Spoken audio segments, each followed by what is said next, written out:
Regardez-moi ça là, regardez-moi ce délire.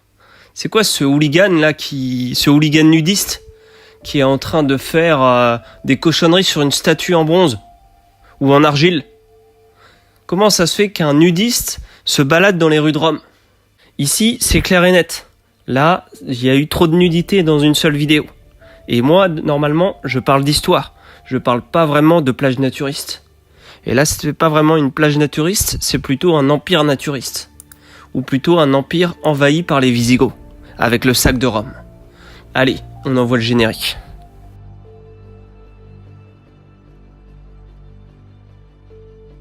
Alors pour vous situer, pour vous mettre un peu de contexte, de contextualisation, on est fin 4e, début du 5e siècle de notre ère. Les tribus barbares à ce moment-là, elles deviennent de plus en plus fortes et de plus en plus unies face à la puissance romaine. Ensuite, il va y avoir les Huns qui vont envahir le territoire romain et ça va pousser les Visigoths menés par Frigiterne à chercher refuge dans l'Empire romain et on est à peu près en 376. Cependant, les Romains ne les acceptent pas vraiment et le début de la cohabitation est difficile. Il va y avoir des lourdes taxes qui vont être imposées, de la corruption et des abus de pouvoir romains. Tout ça va aliéner les Romains et les Visigoths vont bien en profiter et commencent à piller les Balkans. Bon, ça commence déjà à être l'embrouille. À la bataille d'Andrinople, en 378, Frigiterne défait l'empereur Valent, qui y est tué. Son successeur, l'empereur Théodose, adopte alors une nouvelle stratégie, plutôt dans la conciliation avec les Visigoths. En 382, il y a un traité de paix avec eux. En échange de fournitures et d'un contingent de soldats à l'armée impériale, les Visigoths deviennent des sujets de l'Empire et obtiennent le nord des diocèses de Dacie et de Thrace. Bon, Fritigerne y meurt. Ensuite, c'est Alaric qui participe à l'invasion de l'Ouest par les armées orientales de l'empereur Théodose. À la bataille de Frigidus, près de la moitié des Visigoths périssent face à l'armée d'Eugène et de son général Arbogast. Théodose, lui, remporte la victoire, mais Alaric est persuadé que les Romains l'ont placé en première ligne pour l'affaiblir. Bon, ensuite, Théodose meurt. Alaric reprend les hostilités contre l'Empire d'Orient, mais Stylicon, le général de l'armée d'Occident, le repousse vers l'Italie. Donc là, vous l'avez compris, il y a à nouveau des tensions entre les Visigoths et l'Empire. Par la suite, donc il y a Alaric qui tenta plusieurs fois d'envahir l'Italie, mais est arrêté par Stylicon et défait lors de la bataille de Pollentia et de Venum. Alaric accepte alors d'aider Stylicon à reprendre la préfecture d'Illyricum pour l'Empire d'Occident. Les tensions restent présentes entre Visigoths et l'Empire. 6 ans plus tard, en 408, il va y avoir des guerres de succession du trône, notamment le trône d'Orient. Il va y avoir des rumeurs qui vont circuler selon lesquelles Stylicon veut placer son fils à la tête de l'Empire d'Orient. Ce qui va provoquer une mutinerie menée par Olympius, au cours de laquelle de nombreux alliés de Stylicon sont tués. Tous ces événements, à savoir émeutes, mutineries, trahison, corruption de l'Empire romain, vont déclencher une vague de violence et de nombreux esclaves et guerriers barbares capturés par Stylicon s'échappent pour trouver refuge auprès d'Alaric, qui se trouve avec une armée importante pour négocier avec les Romains. Face à l'intransigeance de l'empereur Honorius qui refuse de lui accorder des terres, Alaric menace de prendre Rome en 408, puis de nouveau en 410. L'empereur ne va pas vraiment l'écouter, ne va pas le prendre au sérieux, et c'est ce qui va mener ce à pourquoi vous avez cliqué dans cette vidéo, à savoir le sac de Rome. Donc qu'est-ce qui se passe lors du sac de Rome? Alors Rome est protégée par une grande muraille, construite par l'empereur Aurélien. Cependant, la ville est vulnérable, tout simplement parce que les troupes romaines sont dispersées dans d'autres villes et sont souvent à la frontière, laissant l'Italie sans garnison permanente pour défendre la capitale. Donc la capitale est à nu, tout simplement. De plus, la garde prétorienne a été dissoute par Constantin en 312. Voilà la bonne idée, hein. L'Empire d'Orient est à ce moment-là dirigé par la ville de Ravenne et Honorius ne veut pas secourir Rome. De ce fait, comme prévu, comme avaient dit les Visigoths, le siège arrive. La ville de Rome est assiégée par les Visigoths d'Alaric Ier, qui contrôlent la côte et réduisent la ville à la famine à l'été 410.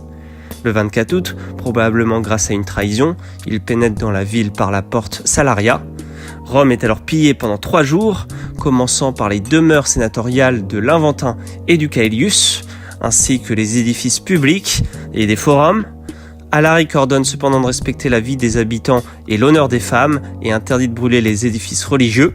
Bon, déjà, c'est cool ça. Les basiliques de Saint-Paul et de Saint-Pierre sont érigées en asile inviolable. Les guerriers christianisés épargnent ceux qui trouvent refuge dans les églises et restituent ensuite aux basiliques ceux qu'ils ont pris. Alors l'événement, il va durer 3 jours, 3 jours d'horreur pour les Romains, et sans protection, sans garde, sans rien du tout. C'est presque paradoxal, puisqu'en fait, il y a tout l'Empire et tous les soldats qui sont aux frontières, tandis que la capitale impériale, la capitale de renom, est en train de se faire assiéger par une troupe de barbares. Alors tout ça, ça va bien évidemment amener à des conséquences. Une partie de la ville est incendiée, les archives impériales sont détruites, les rares documents sauvés rejoignent les archives vaticanes ou celles de l'Empire byzantin à Constantinople, enfin tout s'efface à Rome. De nombreuses œuvres d'art sont détruites car considérées de peu d'importance ou sans valeur. Ce qui est resté de la vie universitaire est anéanti bien évidemment. Des bibliothèques sont incendiées, ça c'est pas très malin, et des enseignants assassinés. Malgré les ordres et promesses d'Alaric, de nombreux meurtres sont commis, de nombreux Romains fuient vers l'Afrique romaine, l'Égypte et certains jusqu'en Palestine. Ah, ils ont tous été choqués. Donc le sac de Rome est effectué, cela prend une envergure internationale et cela affirme que Rome n'est plus ce qu'elle était. Rome n'est plus qu'un souvenir du passé en quelque sorte, Rome n'est plus rien et tout ennemi ou tout barbare qui a une armée peut saccager le territoire sans aucun problème. Cela avait déjà été commis d'ailleurs avec les Huns, mais là c'est répété et notamment par des tribus qui avaient prêté plus ou moins allégeance à l'Empire. Donc le sac de Rome a lieu du 24 au 27 août 410, et après avoir quitté Rome, Alaric emmène avec lui Gallia Placidia, sœur de l'empereur, pour humilier l'empereur, et avance vers le sud de l'Italie pour continuer à piller, prévoyant de passer en Afrique. Il prend Naples, mais meurt à la fin de l'année en tentant de traverser vers la Sicile. Son beau-frère Adolphe, lui, succède et conduit les Visigoths vers le nord. En définitif, l'invasion de Rome par les Visigoths en 410 marque un tournant décisif dans l'histoire de l'Empire romain. Malgré les défenses construites par Aurélien, la ville de Rome se révèle vulnérable en raison de la dispersion des troupes romaines et l'absence de la garde prétorienne, détruite par Constantin. Le siège et le pillage de la ville par Alaric révèlent non seulement la fragilité de l'Empire, mais aussi la profondeur des divisions internes et des faiblesses administratives. La destruction des archives impériales et des œuvres d'art, ainsi que la dispersion de la population romaine, portent un coup sévère à la richesse culturelle et historique de Rome. La mort d'Alaric et la succession par Adolphe marquent la fin d'un chapitre tumultueux pour les Visigoths, qui se déplacent vers d'autres régions à la recherche de nouvelles opportunités. Ces événements vont marquer le début d'une période de transformation profonde et de déclin pour l'Empire d'Occident. Si vous souhaitez que votre empire ne décline pas, ou peu importe, pensez à liker, à partager, à commenter. Pensez à me laisser un petit don sur Tipeee.